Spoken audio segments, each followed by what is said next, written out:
good evening, everyone. Welcome to In the Mix with the Mitchells. I am Tony Mitchell. And I am Sunita Mitchell. And we are the perfect family blend. Yes. Where it's our mission to build, nurture, and keep blended families together. Tonight we have an awesome show on tonight. Yes. And as you can tell, I'm feeling much better because I'm not choking and coughing and stuff now.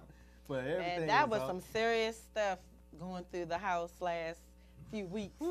Everybody was sick one way or another. Flu, fever, colds, everything was going on through our house. So, yeah. So I'm glad he's finally feeling better. Yes. Now it's allergy and pollen season. Woohoo! So. That's their problem. So hopefully it won't be as bad this year as it's been in previous years. Yes. But we definitely have an awesome show on tonight. And as usual, we start out with our announcements of upcoming events. And so on April 27th, 2019, our nonprofit Anaya's Project turns 1 year. We have been in the can't talk.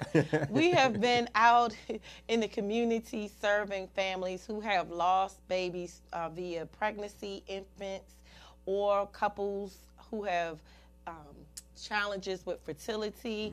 And so we've been advocating, we've been doing some outreaches, we've been doing a lot of things to just try to break the silence that surrounds pregnancy and infant loss and families who are coping and dealing with fertility.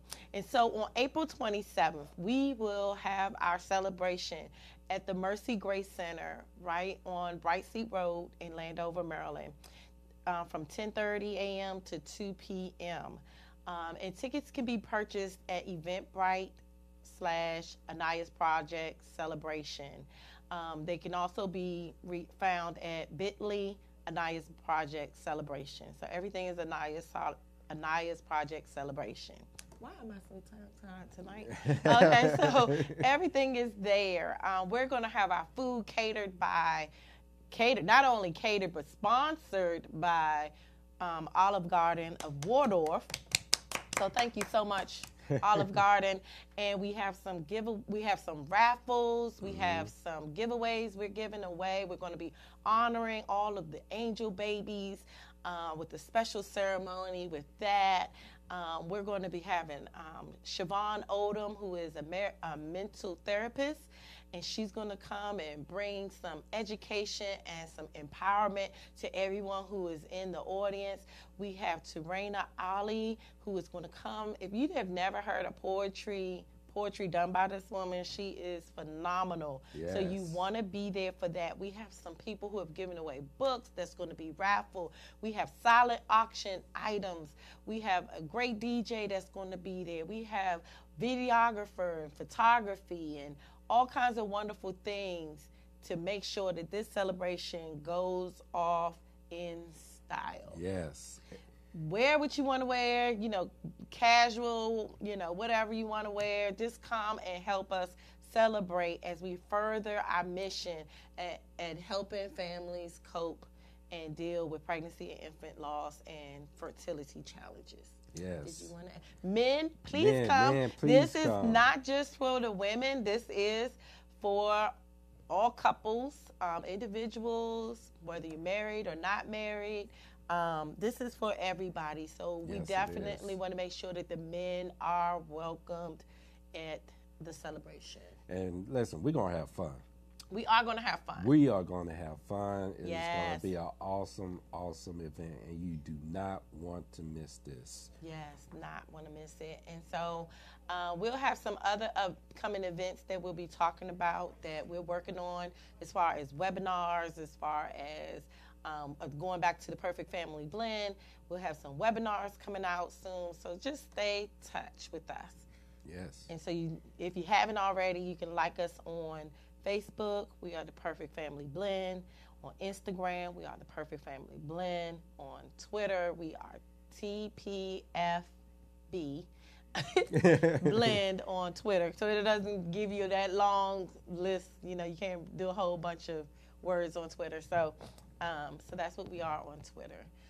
Anything else? Oh, we're going to be a part of a blended family conference on May 4th. It's going to be in Woodbridge, Virginia. You can go to www.sharonkelly.com for more information on how you can register. I know the ticket cost is $45. And she has some wonderful things planned for the families. If you need childcare, that's going to be provided as well. Lunch is included. I know they're doing paint party afterwards, and it's just a lot of fun activities. So you're going to hear some talking, but you're also going to have a lot of fun. So go to SharonKelly.com to register. Right. And I think that's it as far as announcement goes. Yeah, and we're interactive. We like to talk with everyone, especially on social media and so forth. If you have any questions or comments, you can feel free to dial in for our show. And the number is 240-719-2560. Again, the number is 240-719-2560. And if you're out there on Instagram and Facebook, feel free to chime in, provide comments. We love the feedback as we go through our show. Yes, thank you so much. Well, let's jump on in. So April is a lot of awareness. So, we're we are very aware folks, right? Or as we like to say in our community, we woke, right? We know a lot of different things that's going on. So one of the topics that we want to talk about today is April is Child Abuse Awareness Month, okay? And so we're going to start with the heavy one first so that as we go through the rest of the night, we won't have such a heavy topic. So child abuse is so rampant, and it just really touches my heart when you think about child abuse. And most people think of the extreme, the children being physically abused, or tortured or mishandled, but let's think about the verbal abuse and the when you're cussing out your kids and you're cussing at them and you're talking to them like they're one of your friends. Right. You know what I mean? That's a form of abuse.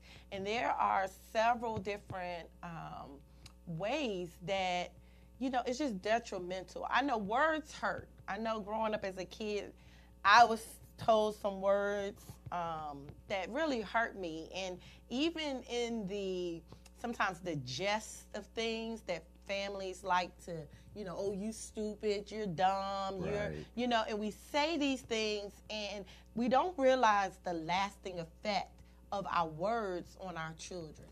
Yeah, and when you really think about, just like you mentioned, words hurt, words have power. So if you're speaking positive to anybody, you're going to get positive reinforcement back. But if you're speaking negative, it just really breaks my heart when I see parents out and just cussing at their kids and just really just degrading them and just really putting them down. That's not, when you think about your children are a gift. They're a gift from God, and He's entrusting us to take care of these children, to nurture these children, to lead them in the right direction, and make sure that they have everything that they need to be successful when they grow up. So just think about the seeds that you're planting in that child. And one of the things also, when you talk about the blended family aspect of it, one thing I truly, truly appreciate with Sunita when we were in the dating process is she made me go through a waiting process before I met the boys. And when it comes to a blended family, more blended families are being created every day. It's starting to become the norm now.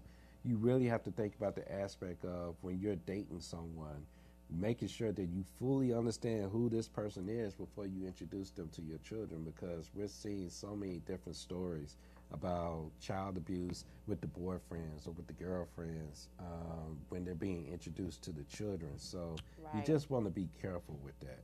Yeah, you have to be mindful. And I was just looking up because I thought I had wrote down the hotline There is a hotline that you can use if you're in D.C. I was looking for the national hotline for child abuse.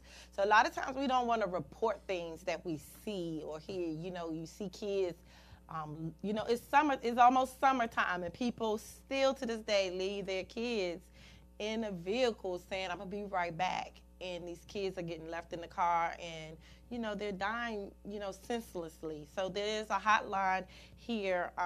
Before the end of this session, I'll get the national hotline that I was looking for that I had thought I saved. But the number here locally is 202-671-SAFE. That's SAFE. So it's 202-671-7233 is the number. So child abuse is big, and I know personally we dealt with that with a close friend of ours, and it was a painful thing to watch this mom and stepdad at the time go through this process, and it was very difficult, and it was very hurtful to watch the mom and the child go through it, and still to this day they still, and it's been like what, 4 years or so, and it's still an impact. So child abuse is so important, and I know we don't like to talk about it because it's such a graphic, and most people don't want to hear about it, and you know, I don't want to talk about it, let's move on. But we want to talk about it, right? So because it's important, especially in a blended family, as Tony mentioned, ladies, gentlemen, we have got to take the time to thoroughly vet people before we start bringing them around our children. And I don't mean just the youngest ones. I mean the teenagers, the preteens, all of them, because, you know, there's predators out there that try to get close to either the mom or the dad but they really could be after your children. So you gotta have some discernment, and don't be afraid to walk away from a relationship. If you even sense that somebody is doing something inappropriate with your children. Okay, so again, I will get that other number to the national hotline, but you can, Google is your friend. The National Child Abuse Hotline, there is a number for you. We are all our brother's keepers, right? Yes.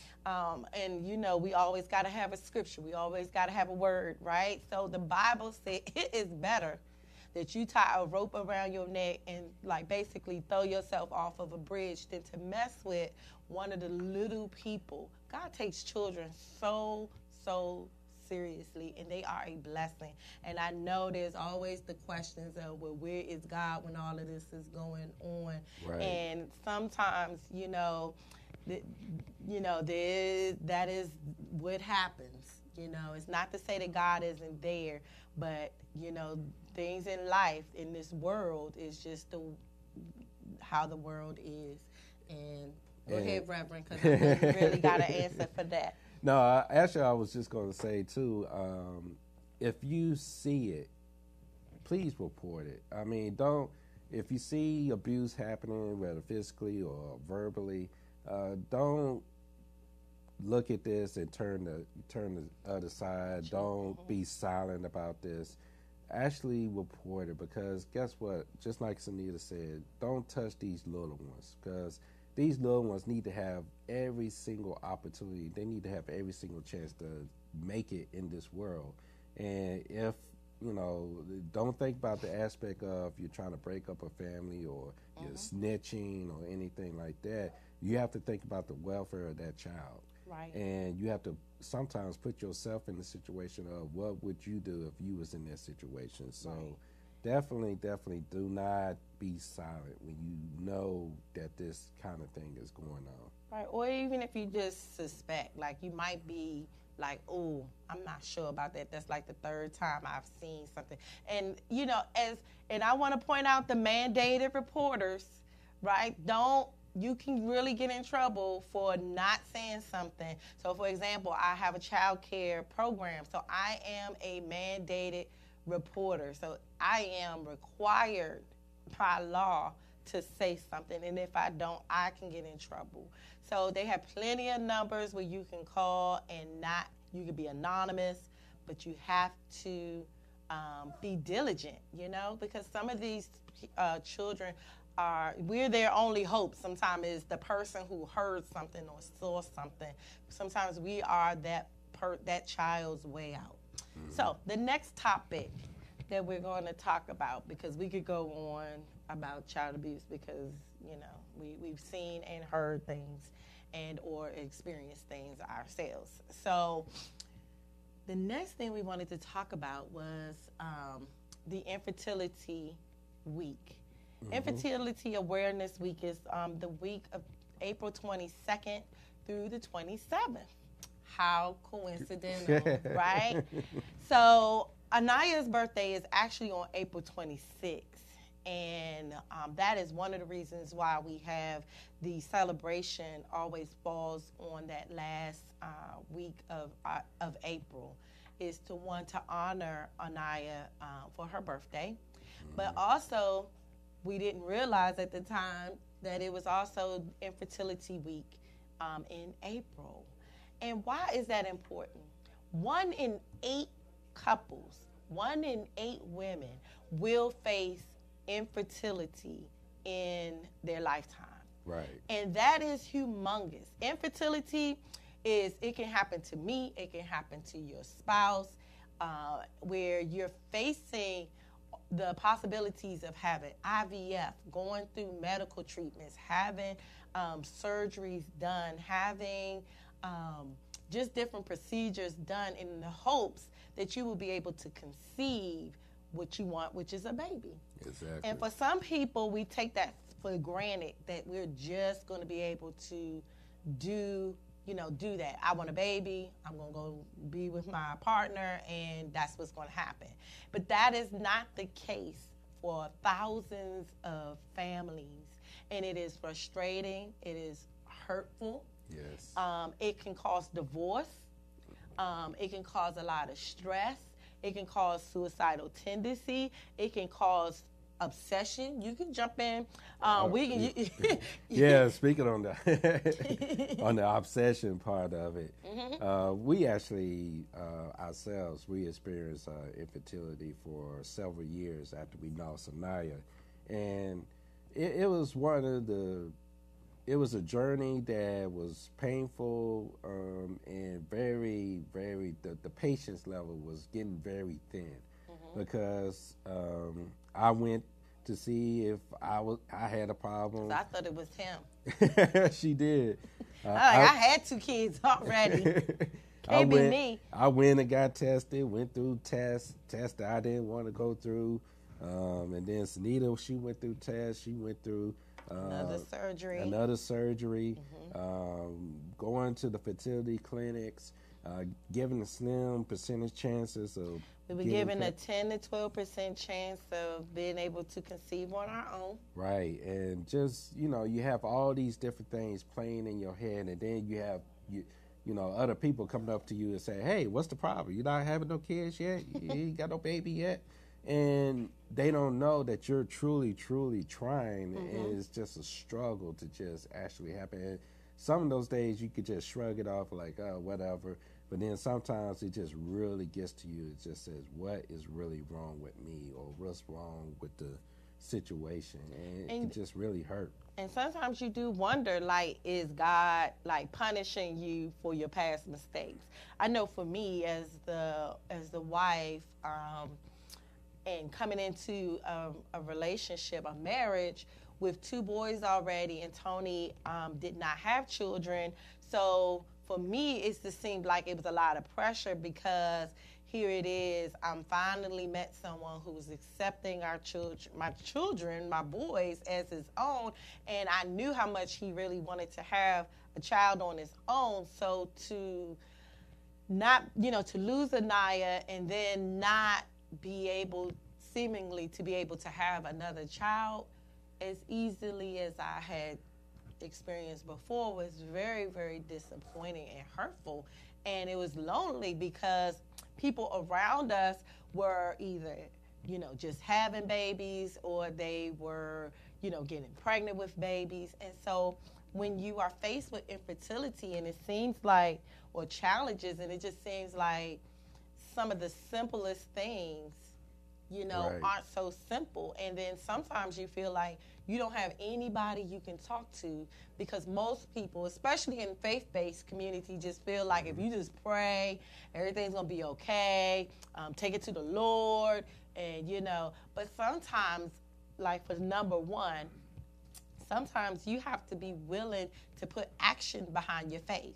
Right. And so we could have sat around and just kept saying we were going to believe God, which we did. We had a strong faith in God for the impossible. But eventually we had to go and see my GYN, who then sent me to the fertility specialist over in Shady Grove, which I love. Shady Grove Fertility in Annapolis was phenomenal. Dr. McKeeby, loved him. Love me some Dr. McKeeby, right? Because you need doctors who really are in your corner, Right. and not just doctors who just want to push off medicine on you or push you into these very expensive drugs and testing, but really are willing to listen to you and walk you through this process. Right. So, and sometimes the process can be very long and costly, right? Because you're trying different things, and with each one of these things comes a price tag. So I want to encourage you that if you are experiencing fertility challenges, that you, one, go speak to your doctor, find out what options you really have, and two, don't be ashamed. Don't feel like, oh, I'm the only one, or what are people going to think? It doesn't matter. It doesn't matter. And then number three, I want you to have options, because sometimes we can want things so badly that we miss all of the options looking at us. So maybe if you cannot, for whatever reason, your body can't do it, you just unable to do it, maybe consider surrogacy. Maybe consider adoption, right? These are all different ways of expanding your family. And I know that that sometimes coming to that conclusion can be very difficult.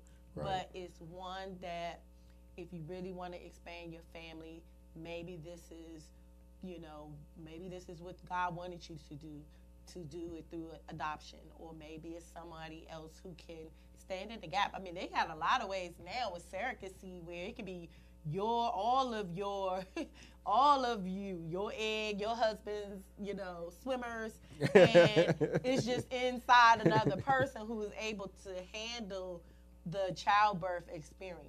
So now there's so many different ways of bringing a child in this world if, the conventional way is not available. And just like you said, go to your doctor and find out what your options are. Don't let pride get in the way of you seeking out, because we could be our own worst enemy sometimes. We're like, hey, we're going to keep on trying and we're going to keep on going. And just like Sunita said, we had put some work with our faith. Just think if we just, not to say it wouldn't happen, but just think if we just said, oh, we're just going to just let everything happen the way it's supposed to happen, how much longer it would have took for eventually for us to have a child. Yep, and we did. It took 3 years before we had our little girl, Ariana, and then we were blessed to have Sammy. Both of them that we did not, especially Sam. I wasn't expecting Sam, So God is truly just, faithful. He was faithful with us, and we know and we believe that if He did it for us, He will definitely is capable and able to do it for you. Yes. And so, so that's what we wanted to share for fertility, especially in a blended family. That can be very difficult, and it's hard to say because we know that just based on research, no one that we personally know have ever actually divorced because of it. But there are people who have gotten divorced because of this. Yes. And so so the next one is to make sure that you have a great support system with people who will really support you and encourage you, because when you're going through this kind of thing, We've always talked about having the accountability people in your corner for your marriage anyway. So these folks will also be able to walk with you when you're going through this fertility challenge, because it can easily rip a family apart. And make sure that you communicate with each other. Make sure you talk to each other. Make sure you talk to each other, and make sure that you encourage one another. Don't, the worst thing you could do is one spouse feels really bad about, the challenges that's taking place.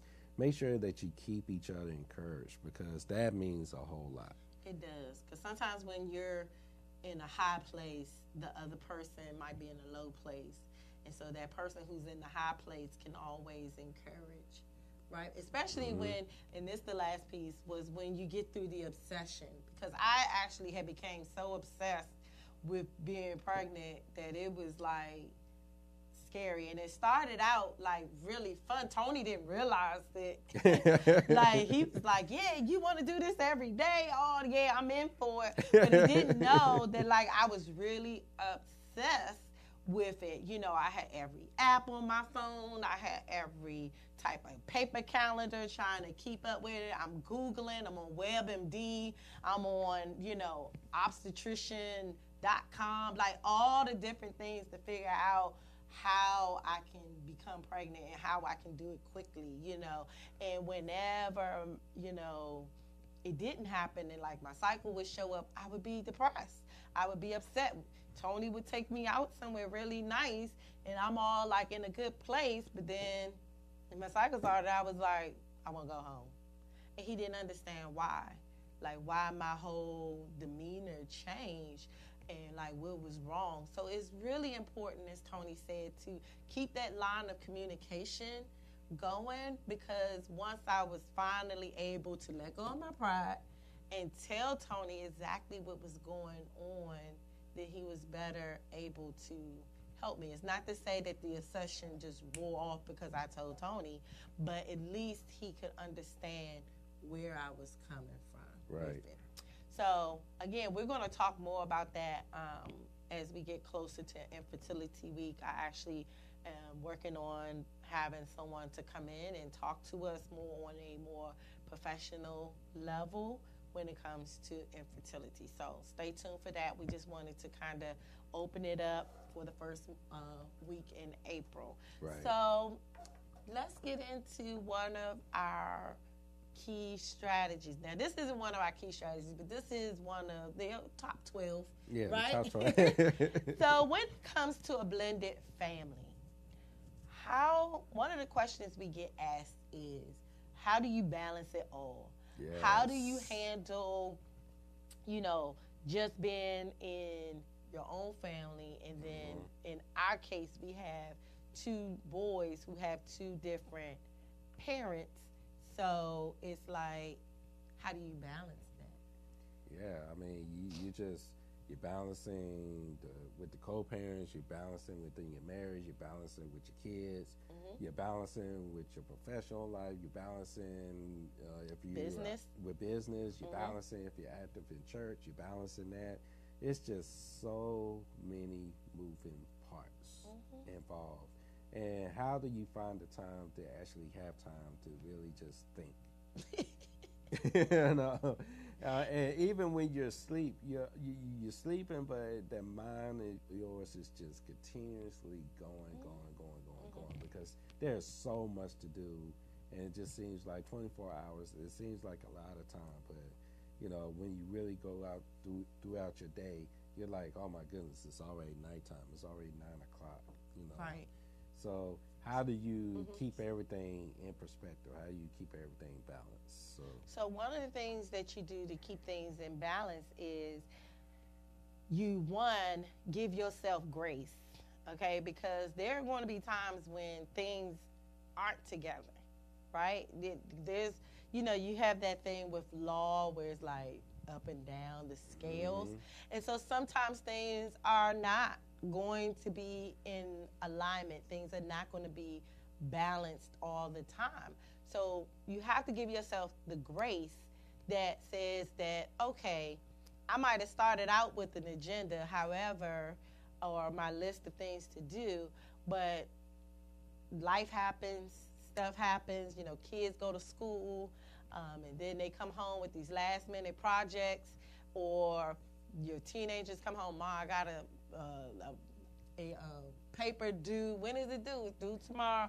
And so it's like, how many pages? 8. How many you got? 2. So it's like, so you can have your list, but you also have to be like, okay, if by chance something comes in and throws a monkey wrench, say, like, for example, the day I had all this stuff to do, and that was the day that the garage broke. It just, bam, came down. Thankfully, the van wasn't in the middle of it, but it just came crashing down. And so I'm locked into the garage. So now I can't go do what I needed to do, which was make some errands and go pick up the kids after school. So what can I do? I mean, I can't get out the garage. The garage is bent. You can't lift it, So it was like, what do you do? Well, this is when your village has to come in. Right. So I had to reach out to someone to help me, and that would happen to be my dad, who I just happened to catch before he left. And so he was able to make some adjustments and go get the kids, because that was one of my main priorities, was somebody got to go get them, right? And so the other stuff just didn't get done. Right. I mean, it wasn't to say that it wasn't important, but you stuff happens. You just got to, now that's a bill, right? Because now we got to call American Home Shield to come. Yeah, and you got to pay for them to actually come. And then when they actually come, you got to pay for the person to actually fix the garage. Yeah. So, or you had to wait for the pieces. Like, we ended up having to wait. We actually had to go through the insurance. But anyway, it didn't matter. But, yeah, so stuff happens. So how do you balance? Give yourself grace. 2, make sure you make a list of what you need to do. Like, sometimes, like, the best thing Tony and I ever did was we synced our calendars together. Yes, because it used to be that Tony had some things on his calendar and I had some things on my calendar, and we would sit here and try to figure out where we were going. Why is that important? Because in our household, there's one car. Mm-hmm. So it's like, and, we had to learn to work with that schedule so that we knew where we had to be.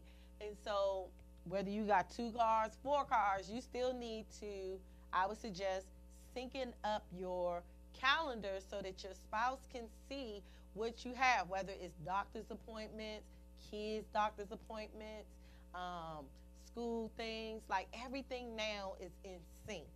And we know who is what because they're color-coded. So I know what's for Tony. Tony knows what's for me. We know what's for the kids. And, especially when you're an entrepreneur. So the Perfect Family Blend has a calendar. Anaya's project has a calendar, right? So it just helps if everything is in sync. So that's another way that we balance, right? And so also, when it comes down to the co-parents, okay, so we have, for those of you who don't know, we have a 26-year-old, a 17-year-old, a 4-year-old, and a 5-year-old, okay?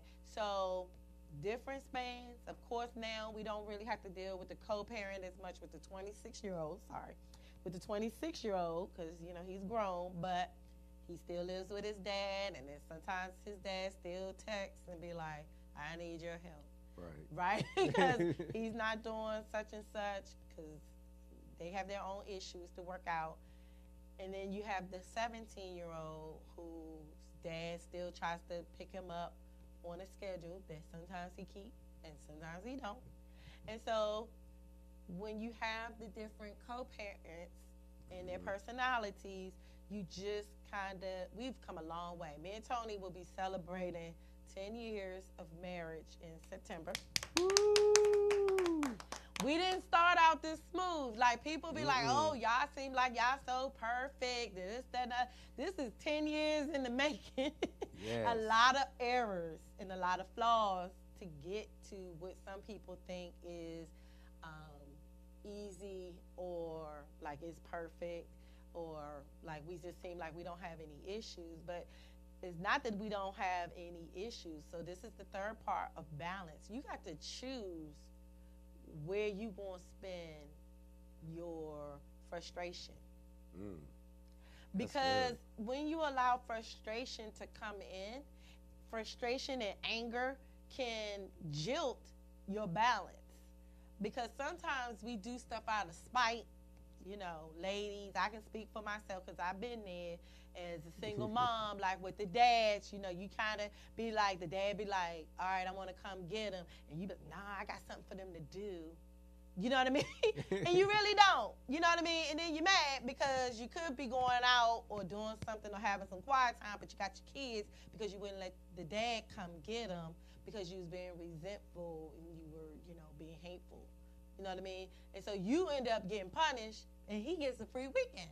So what's the balance in that? You know what I mean? So sometimes the frustration with the co-parent can screw our vision. And sometimes you have to say, is it worth the aggravation and the frustration of my day, my balancing, what else I need to do? You know what I mean? Right. To deal with the foolishness. Because we know that there are a lot of families that have a lot of drama. And some drama is self-inflicted and some is not. You know what I mean? But you just have to choose how you're going to allow frustration to make things be unbalanced in your life. Right, and speaking of that frustration, just speaking for me, with one of the co-parents, I had frustration with one of the co-parents, and I don't think he knew I had this frustration towards him. I'm sure he did. But he probably sensed it, and this was years. This wasn't like an instant thing, and then I got over. No, this was years of showing my frustration towards him because I allowed him to, you know, with the sometimes not maintaining the schedule, not maintaining the dates, not maintaining the time they said they will come, and it just like Sunita said, you have to pick and choose what your battles are going to be. You have to pick and choose what are you going to allow to really just upset you, because guess what? If I'm upset, that means I'm going to throw everything else off. We could all be having a good time, and then all of a sudden I allow something that's really minor, but because I have all this built up frustration towards a person or a particular thing, it just throws everything off. So just really think about what is it that you're holding on and just release it. Right. Because if you don't release it, you're going to build this up and you're going to build this up, and then eventually it's just going to have a very big impact. Right. And the other important factor of, so we want to resist the frustration and the anger. That's one way to eliminate balance. Giving yourself grace, right? Syncing calendars together, right? And so next, we want to make sure that in that, and it could overlap with the syncing of the calendar, which is communicate. Like, communication is key. Communication is like the solid foundation to how you keep things in balance.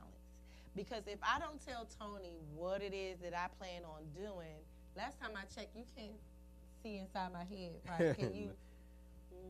No, I'm not a mind reader. Can you understand my mind, right? So unless I tell him what it is that what I got planned, or ladies, sometimes we're not good at telling our significant others, our husbands, what it is we want them to do. We just assume, and this can go both ways, but I'm just talking as a wife, that sometimes we assume that they're going to know what it is we want. And that can cause a lot of conflict, because I know with Tony, he'd be like, well, if you just tell me what you want. Prime example, ladies, I'm telling you, look at your teen boys. They tell you right there that they don't think like us, right? I told my son to clean the toilet, right? It was black on the inside. Let me preface, this is in the basement where our dog hangs out, so nobody uses this bathroom. So I was just like, just clean it. He cleaned the inside of the toilet only. and just like the little knob where the seat folds down. That's it. But the whole outside of the toilet was like hair, dog hair, just dirt.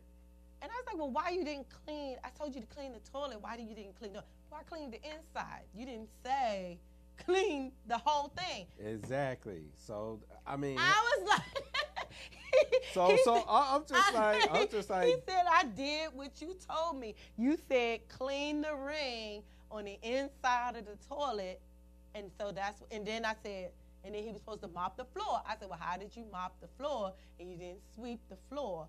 You know, he said, well, I swept that spot that you said was black, and then I mopped the black area.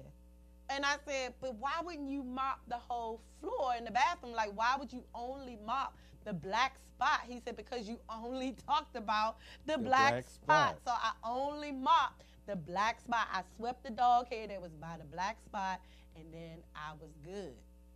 I said, but he wasn't good, because now I had to go down there, and I ended up cleaning the whole bathroom, because I said he didn't do anything. He didn't do it. He was like, but that's not what you said. So, ladies, it starts in their teenage years. Yes.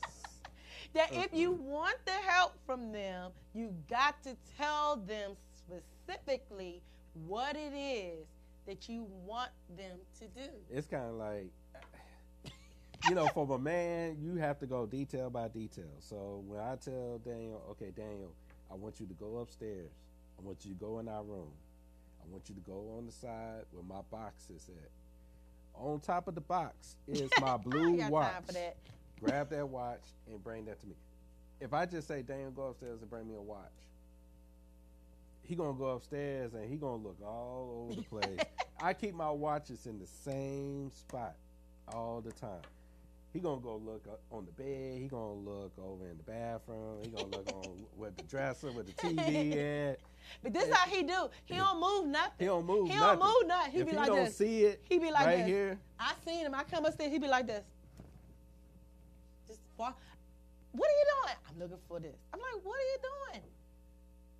It's so annoying. It's so annoying. It's so annoying. I mean, the last example is, and I'm not picking on my teenager, but the last week, we've noticed how we have to be so specific in our conversation, because I told him, go upstairs. There's a box with some purple cards, business cards for Anaya's project. We was going somewhere. I said, there's a box on top of the nightstand next to my bed. There's a box, and inside is some purple cards on the inside of the box. Bring me that down. He took forever. I was like, there are boxes right there. It's the only box on that nightstand. So I forget it. I go upstairs, and he's walking around looking. I said, Daniel, what are you doing? He said, I don't see it. You didn't see the box, right? Okay, so it wasn't on the nightstand. It was on the bed. But it was nothing else on the bed. There was nothing else on the bed. It was a box on the bed. And I come up, I'm like, what are you doing? He's like, I'm looking for the box. And I said, the box is right here on the bed. He said, but you said it's on the dresser. I said, so you're just going to ignore the box that's on the bed. But you said it was purple. I didn't say the box was purple. I said the cards were purple. He said, and I said, if you looked at the box, you would have seen the purple cards on the inside of the box. Oh, but you said the box was purple, and you said it was on the nightstand. He followed instructions. I couldn't phantom. Help me, right? But anyway, balance, right? Yes. We have to communicate specifically to the person that we are talking to, right? So some people you can be very generic to. They're going to look, they're going to move stuff. But when it comes to these men, you have to tell them the exact thing that you want, and that will help you with your balance. Someone writes, specific instructions. Specific instructions. Yes. You got to go down to the details. And sometimes you feel silly for having to give such descriptive instructions, but it all goes back to that other tip of frustration. If you don't want to be frustrated, then you have to communicate in the way that that person is going to understand. So you got to give really, really clear, and I guess that would come into the clear and concise instructions. And then another part of it is not only communicating clear and concise, but actually listening. So listening is key and balance. That is very key, because you can hear something just like, sometimes, I'll just say for me, sometimes we hear things. We hear, blah, blah, blah, take out this and then blah, blah, blah, blah, blah, and put it here. So effective listening. Effective listening. So not just hearing bits and pieces to kind of put everything together, what you think you heard, but actually listening to the full spectrum of, because I will admit, I am one of the worst people when it comes to actually paying attention and really just listening, because I'm that type of person that's just like, okay, give me. I feel like I gotta talk to him in bullets.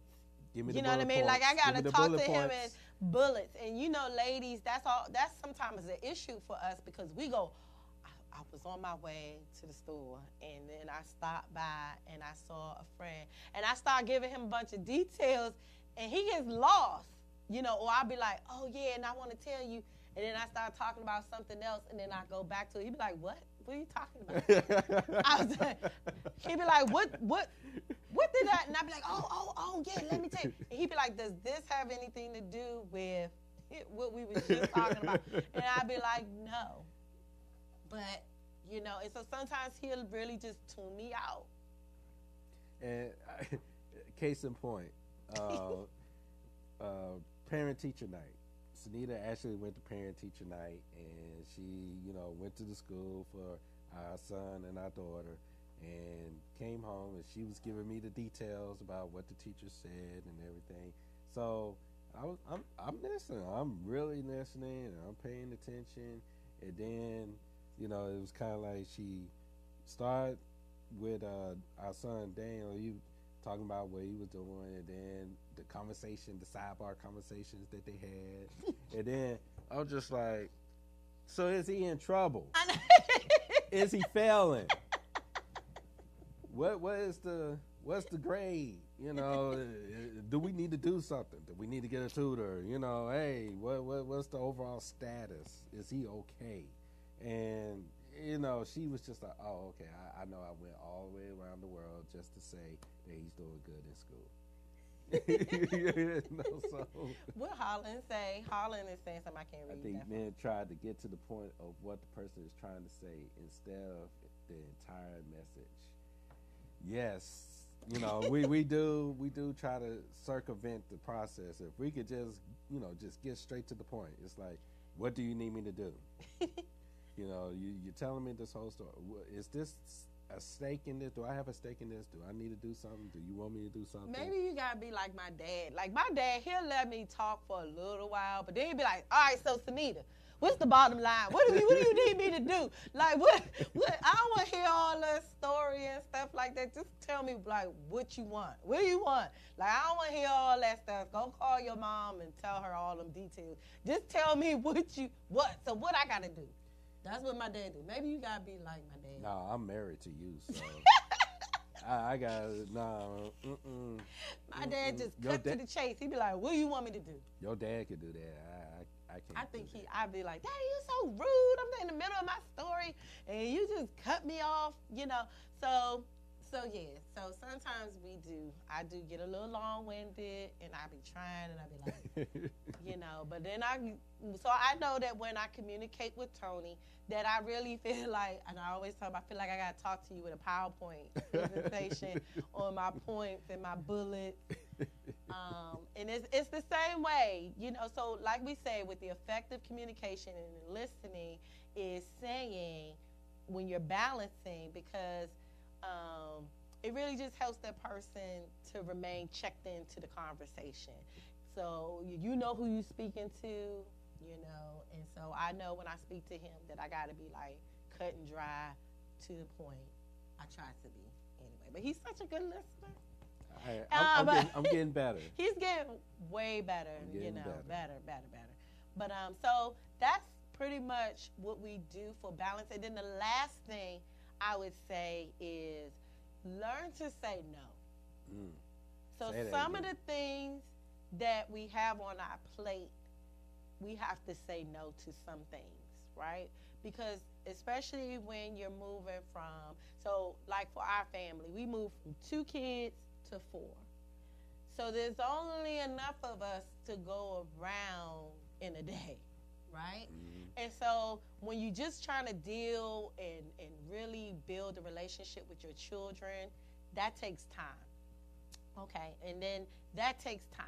And so you can't be here, there, and everywhere and have a strong family unit. Right. So some things are going to have to be cut out. Like sometimes you might have kids who are very sports driven, so they're in sports, they're in music. For those who play music, when they get older, they start doing these after school things, the stuff that they want to do, not the stuff when they're younger you just make them do. So whether they want to do it or not. And then if you're serving in ministry at your church, there's things that you want to do. So like we know that there are people who are in ministry, whether they're first ladies, they're pastors, they're ministry leaders, or they just going to church and they're participating in activities with no roles, no, authoritative roles. All of those things take time. And so we have to be mindful of our time, because that's the one thing, that is the one expense that we don't get more of. We don't get to redo. We don't get more of it. You know what I mean? So this day, on Thursday, we'll never see Thursday, April 4th again, right? We don't get a do-over. So we have to be good stewards of our time. And the story that I think of is, and I know it's about the Bible, when they divvied out the coins and the guy came back, told them to invest the coins, and some of them invested. So let's just think about that with our time. When God looks at you and your time and he says, well, I gave you X amount of time. How did you manage your time? Did you invest that time wisely? Did you do things that would be solid, that, would help, expand the kingdom of God, or to expand your family, or to, do good in the world? Like, what are you doing with your time? Right. And are you doing things that matter? Like, so one way to figure out what you can eliminate is this making a memory for the family? You know what I mean? Is this going to be a legacy builder? Like, is this something that my family is going to be talking about in the next 10 years? Will it matter? Is it a seed worth planting? Think about your time. When you start wanting to go to stuff, and I know we got a lot of people who do businesses and they do conferences and they got all these things, and Tony always gets on me. He like, you trying to go to everything for everybody, and then what ends up happening is the stuff you supposed to be doing for yourself don't happen, because you're always out supporting other people and being everywhere with them, and then your stuff come and you're like, well, dang, I ain't get to my own stuff because I had to do all this stuff for other people. So let's be better managers of our time.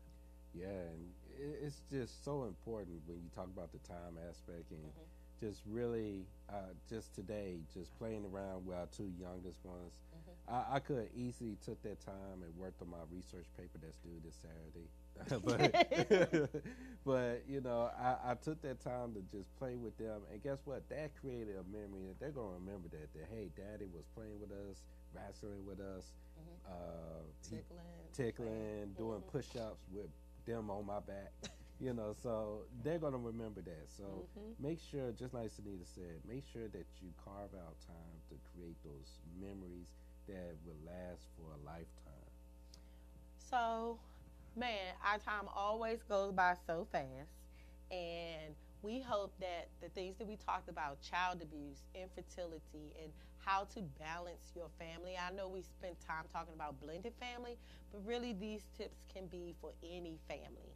So we look forward to seeing you. Thank you, first off, for joining us tonight on In the Mix with the Mitchells. Yes. I'm Senita Mitchell. And I'm Tony Mitchell. And you can catch us here every Thursday night from 9:15 to 10:15, where we plan to bring you good, solid content to help you both spiritually, mentally, and physically, emotionally. And we just praying that the things that we say will help your family grow. And so we will see you next week. Thank you for joining us. Thank you so much. Thank you, everyone online, on the social media that joined us as well. God bless you. We love you. See you next Thursday.